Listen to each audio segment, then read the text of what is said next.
Alright, this is me and Bobby C. This is the Horseshoes After Hours. And Bobby C's up 3-0 on me. And this is my revenge night.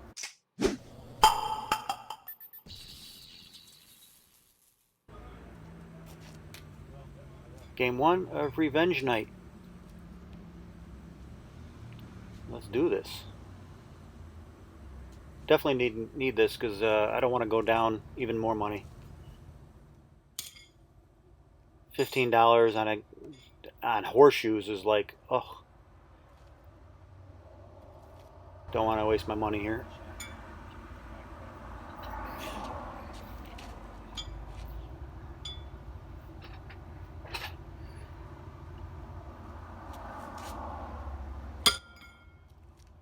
I don't usually spend money on Horseshoes as far as betting or anything like that. But Bobby C agreed to $5 a game, just because when we play each other, we're usually pretty even. So he's thinking it's not going to be too bad if he has to pay out a little bit. It's really close to 50%. Whatever he wins, I win back, and it doesn't really get out of hand. So we'll see. So far, it's pretty out of hand because he's got me 3-0. So in his mind, he made a good choice on betting me.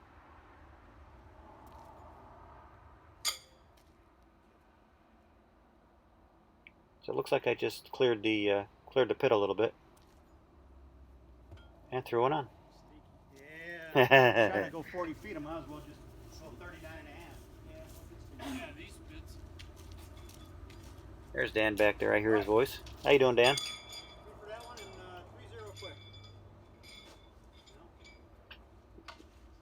Dan doesn't watch these, so I'm sure he'll never be able to say hi or even mention that he saw this.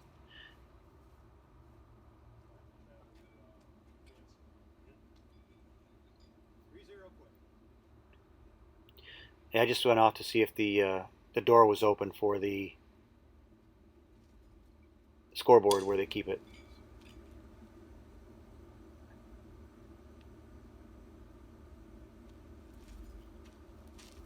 I know what I did. I fucking blinked. I blinked and then I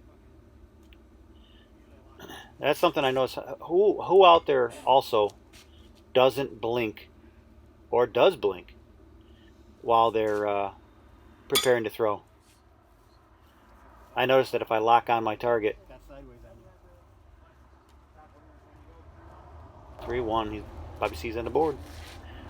So when I lock on the target and I look at the bottom of the stake, it's usually about 3 to 5 inches up from the materials where I lock on. Once you lock on, do you focus on that, or are you able to blink? It's a weird question. Some of you might not even know this. But next time you're out, sort of think about what you do. Are you okay to blink while throwing? I noticed it messes me up. Blink all you want beforehand, but once you lock onto that stake, don't blink.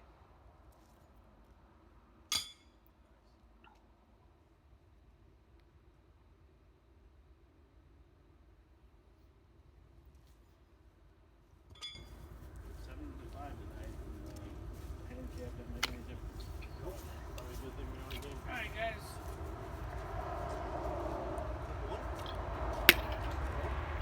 Good night, Dan. 4, so that's 7-1. Quick. You normally give them 6. That first game was phenomenal. Yeah, I just we walked off for about 5 minutes discussing if that handicap mattered. We won 7-5, and in 2 of our wins, we usually give the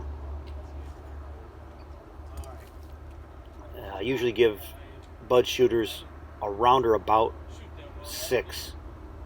It's about an average 6. And if we would have gave them 6 tonight, 2 of our wins it would have mattered. I think they were within 6. One was 21-20, and I think the other one was 21-17. So if we gave them 6 tonight, the scores would have been reversed. We would have lost 5-7.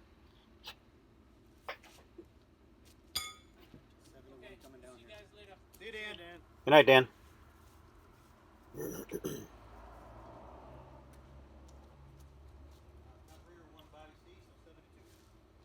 And I do have how many ringers were thrown compared to how many shoes total were thrown for each game.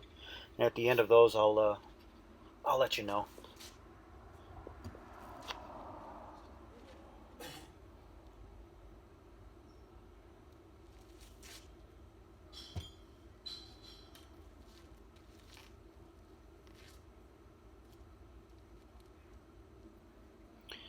It's hard narrating some of these games because I put them together with all the scores and everything beforehand. So sometimes I act like I don't know what's going on, just so, because I don't want to tell you guys. I don't want to ruin it. Yeah, I've been pretty bad laying off the practice.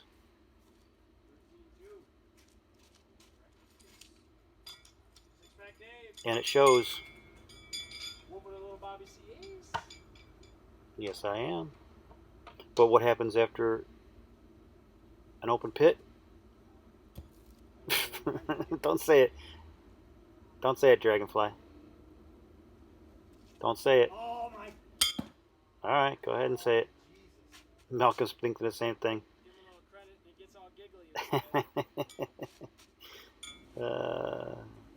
After a 6-pack, I pull a Qukslvr.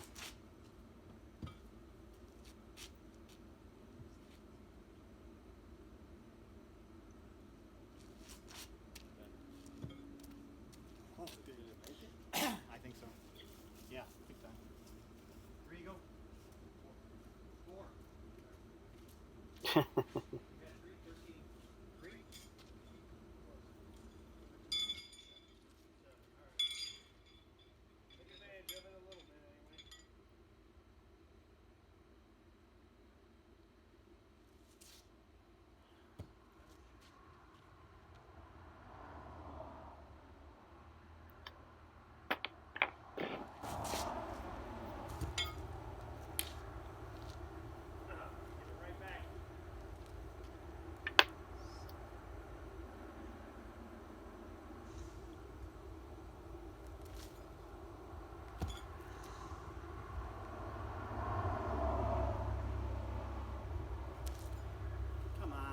Yes, come on. What are you doing?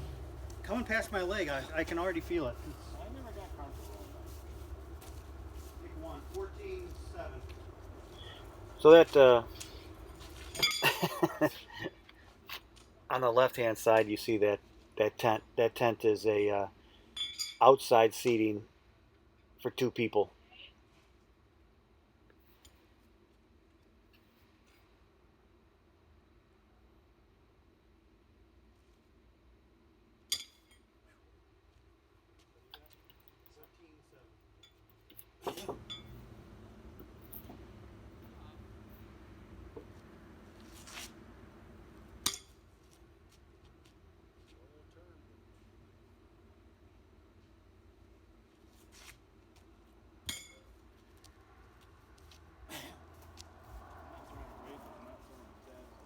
And there we go. That's points for me.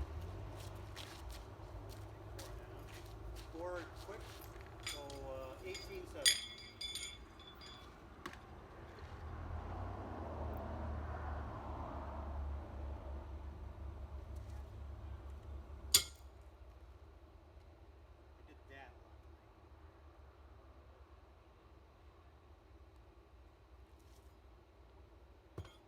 And there we go.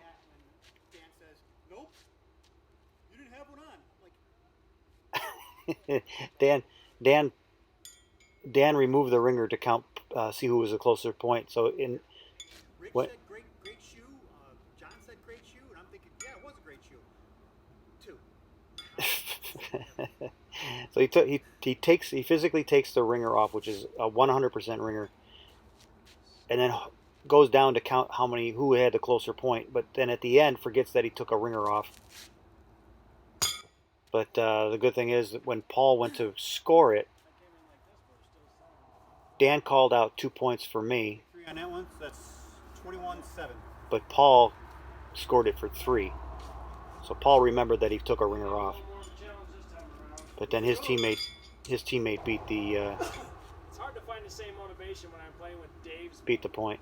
So in that first one, Bobby C shot 4 out of 20 for 20%. I shot 9 of 20 for 45%.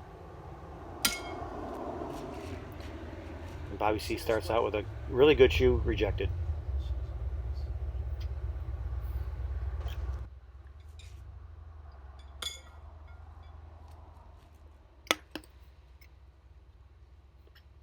I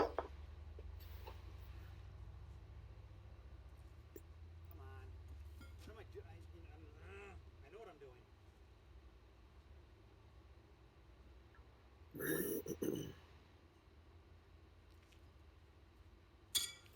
Oh my God.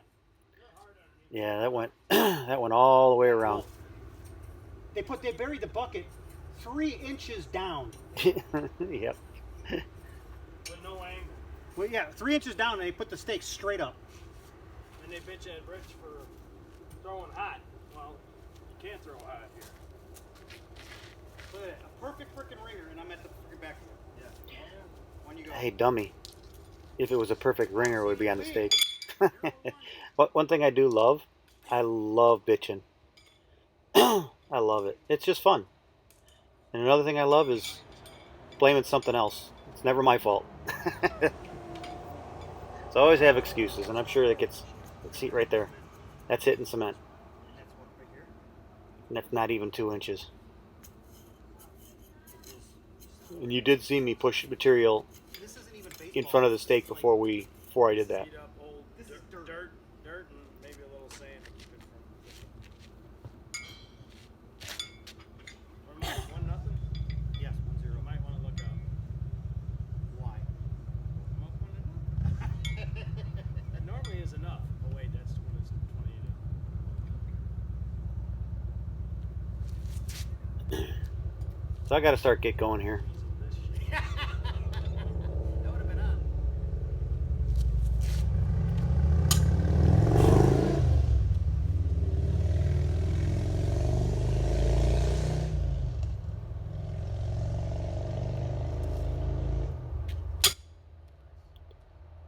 That's a good ringer. Winner. Rare piece. One Bobby C. One Bobby C. Uh-oh. Ruh-roh. Who's it? 2 points for Bobby C. One bet. Two bets. Three fabulous flyers.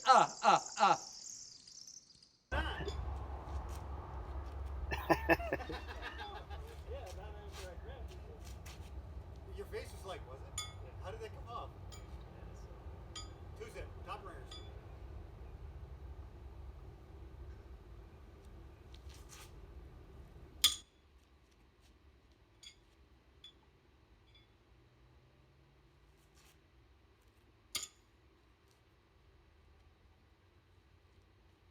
Is that a 6-pack? Sure looks like it.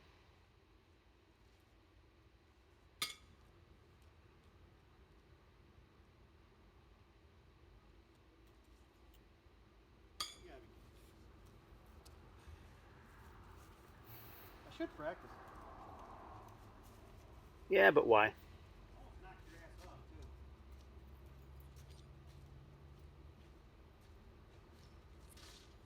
For Bob, that's 8-0. This isn't nothing against Dave. Seen it a million times.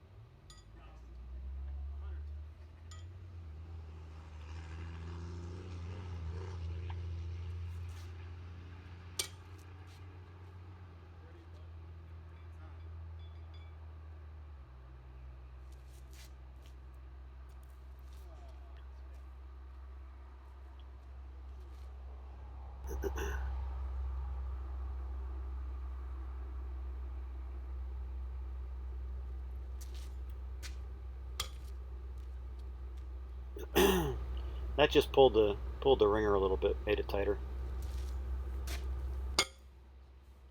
There's a perfect 40. Well, I told you with the first shoe, and then bumped you with the second, but I don't. You're hooked. The top ringer one day. On the board. It's on the board. I need to. I did my job. Oh yeah. As soon as you went over there, I knew what you were trying to do. If I was back a little bit, borderline, see it.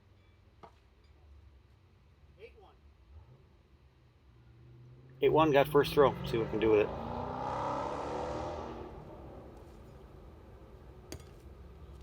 Nice shoe. Not too bad of a slide. That had a little bit of slide. I'd venture to say about 6 inches, 8 inches.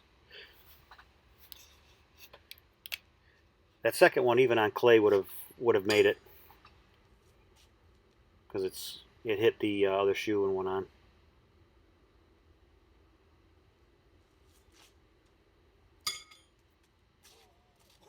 Come on. I used to like this game. Oh my God. 7 to 8. 6 for Dave. Uh-oh. That was a 4-bagger. Don't pull a Quicksilver. That was 4 dead. That just Don't pull a Quicksilver.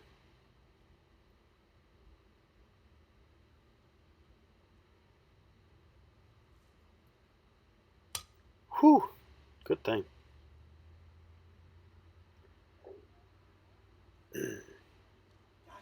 It's so difficult not doing that, because now it's all in your mind. I never thought about it until Dragonfly actually brought it to my attention, and now Malcolm's bringing it to my attention. It's like, if you're gonna be getting a 6-pack, you have to follow it up with at least one ringer.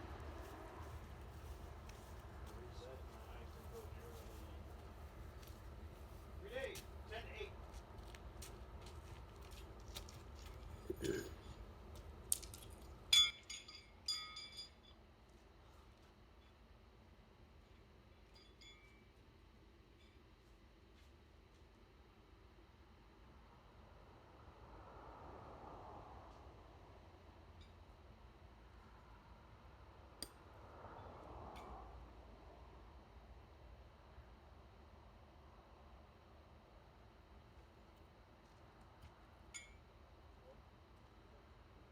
I'd say 2. I don't think that first one had wheels. Yeah, I'm gonna say one's on. Now it is. Well, the second one. Yeah, the second one I don't think still is. It's too far away. Fucking hurt me.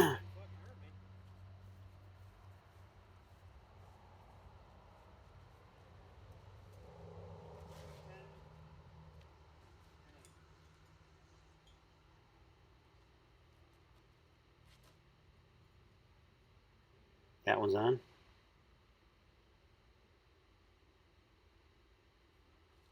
And that's not. 14-8. Quick. It's not like I'm throwing bad. Well, at this point, yeah, 4 out of 14.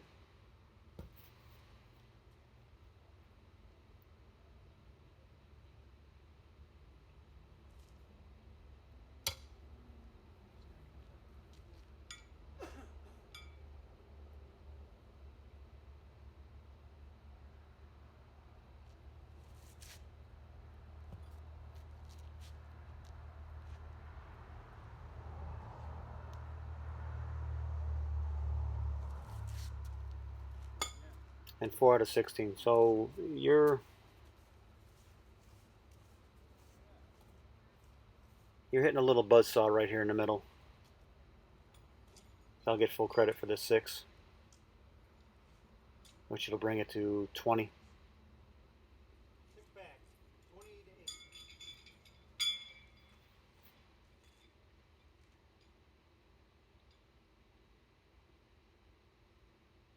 and I'm shooting 50% at this point. And then I do that. So when the game's on the line, I don't do anything. Nope. Oh, here we go.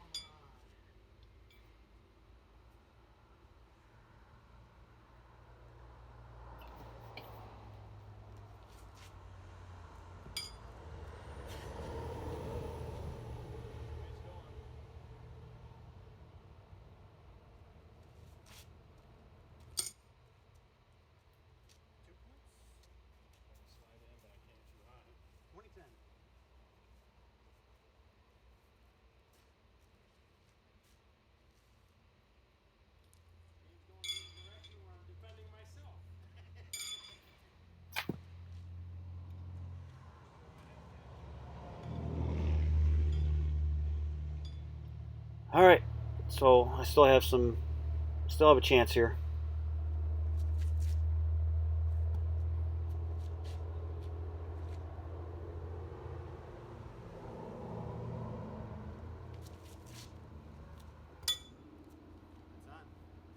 Yeah, it definitely looks like it's on.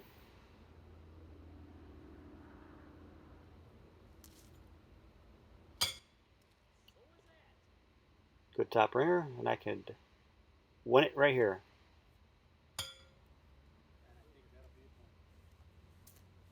21-10. Just like the stock market, my money's sinking fast.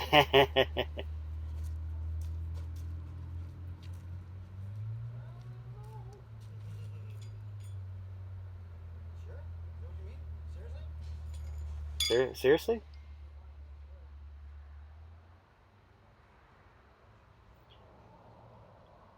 So he's almost touching. 2011.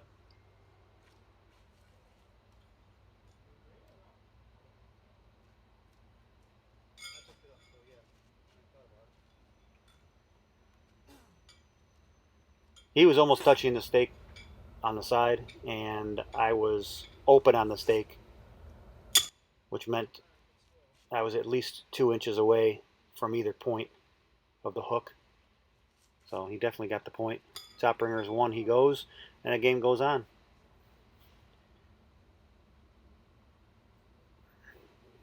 Didn't think he was that close underneath there. Point.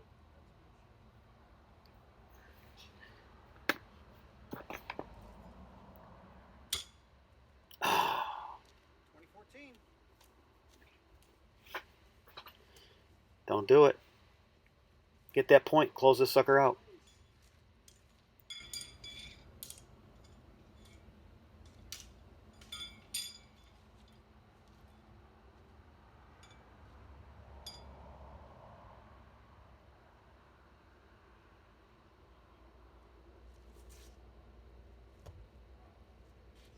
Another opportunity.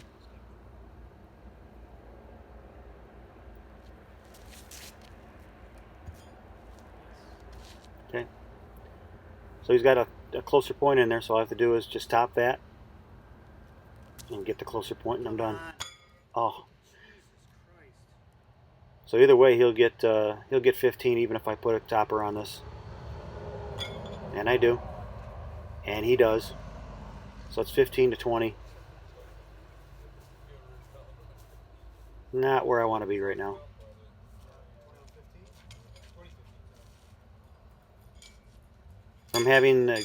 From thinking I had the game won and shaking his hand,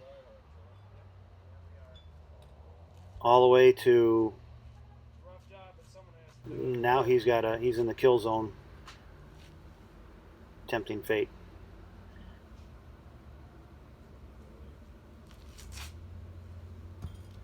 Yeah, this is what I don't want to see. Just don't put another one on. Oh!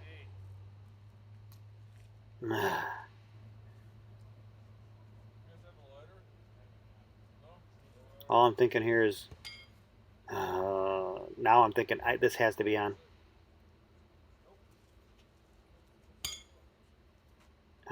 I know in my head I'm thinking I just lost that. 20 to 10.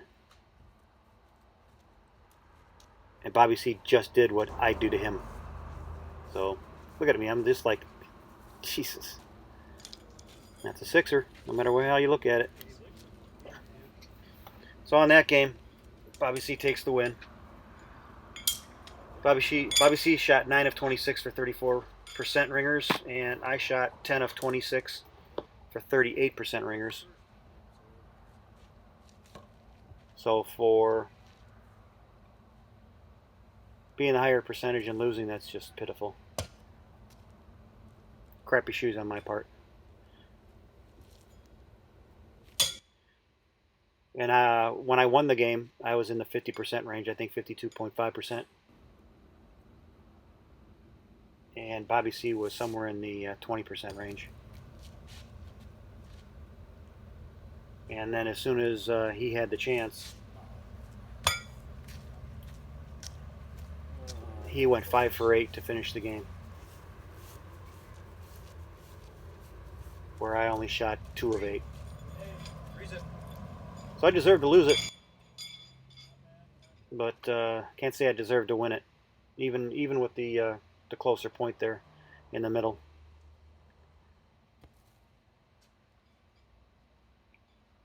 I just have to hunker down on this game and just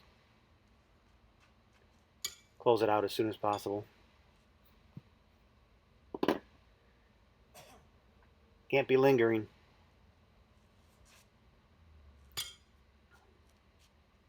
Because Bobby C will do that to you.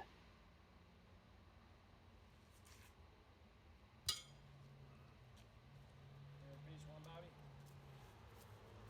Yep.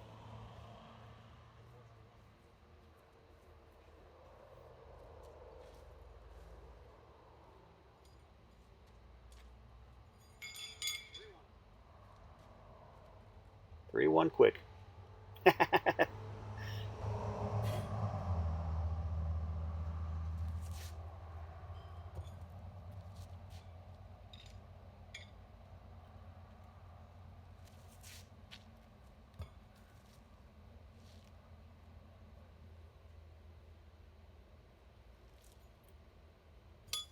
Oh, get it.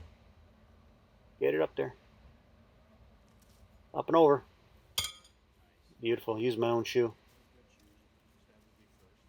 Top ringer one then. That's so close to going.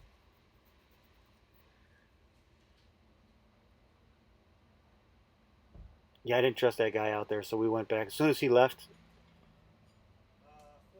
there's all that seating around. He could have sat or stood and smoked, and he sat right next to Bobby C's wallet with cash in it.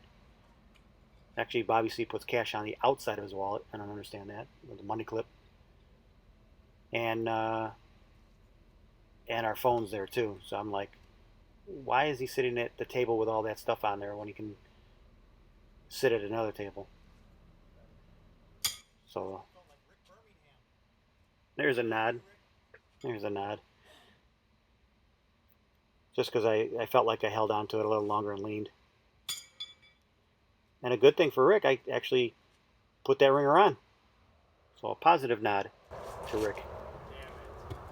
Take 4 on that one. 8-1. As I was saying, in my mind, Bobby C didn't even notice. He didn't even care. And I'm thinking, hold it, your wallet and everything's sitting out. So I was paying attention to that 4 on that was, the whole time he was sitting there.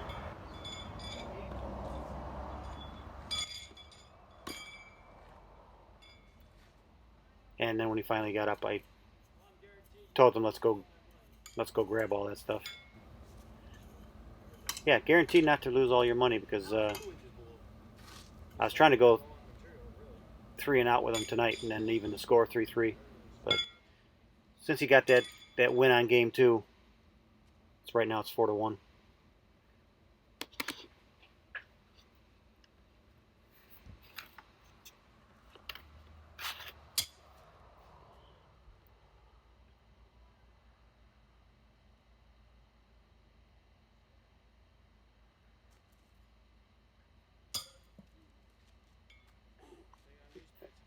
Yeah, I had an over-rotated shoe. you're just pounding that cement.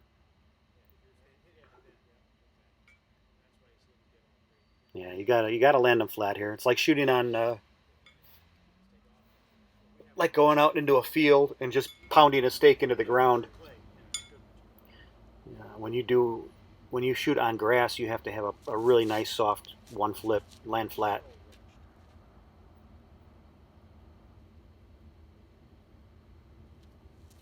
Much better timing. Here we go. 11-1. 11-1.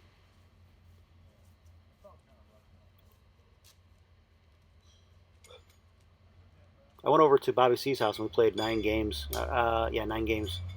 And one of the things we implemented on that day was if you got 11-0, we'll call that a skunk. We'll start a new game. And that happened. He did it to me. I did it to him.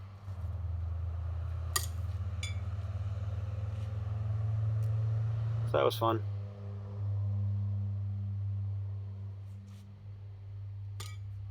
Always try to get that 1 point in there so there's no skunk rule, but I think he shot like 7 in a row to start the game out, and it was like, okay. Then he skunked me because I just wasn't having a good day. It was hot and sticky.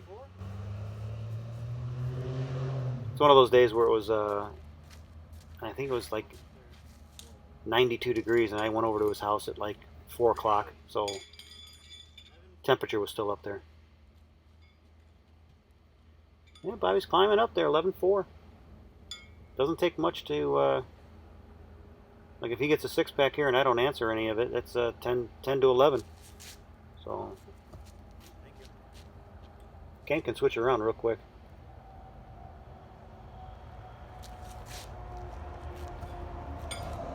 But not when he opens.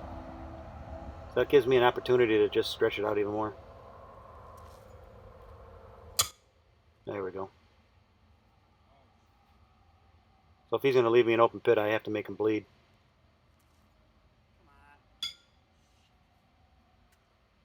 I'm saying come on right out of my hand. Before I move, almost releasing it, I'm saying come on. That just tells you I know it's when it comes out of my hand, I know right away. Don't even have to see how it flies through the air or what angle it's going at.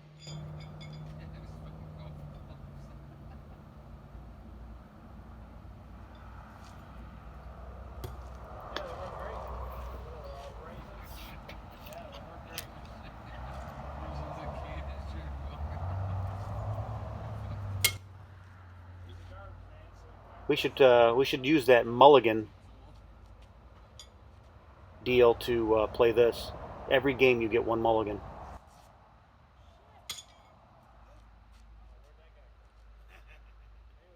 But then when can you call it? You call it after you throw in your 2 shoes, and it's still your turn before Bobby C shoots. You can call 1 back. Or like right now, can I call a mulligan if I see him throw an open pit? 18-4. All right, close this baby out.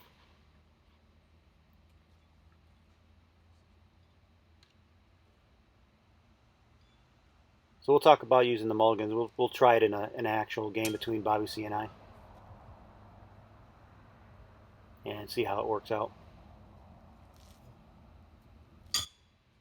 Nice 6. So if Bobby C misses this first one, no matter what, I get the game. Unless he knocks me off.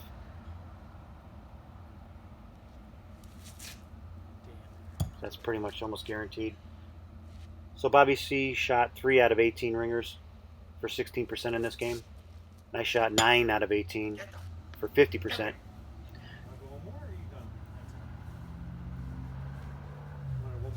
Keep going. Keep going. Yeah. I got him 3 games last week. He got me 2 out of 3 tonight.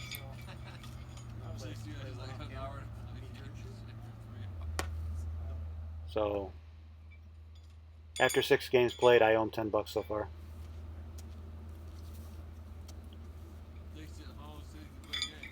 So that was Bobby C got me the first night 3-0, and I got him 2-1 tonight. So it's 2-4. Bobby's winning. Thanks for watching. Please subscribe too. Yep. Please subscribe. Please. Do a lot of work on these, and be nice if you guys subscribed. Thanks. Thanks. Bye-bye. If not, I don't care really. I love you.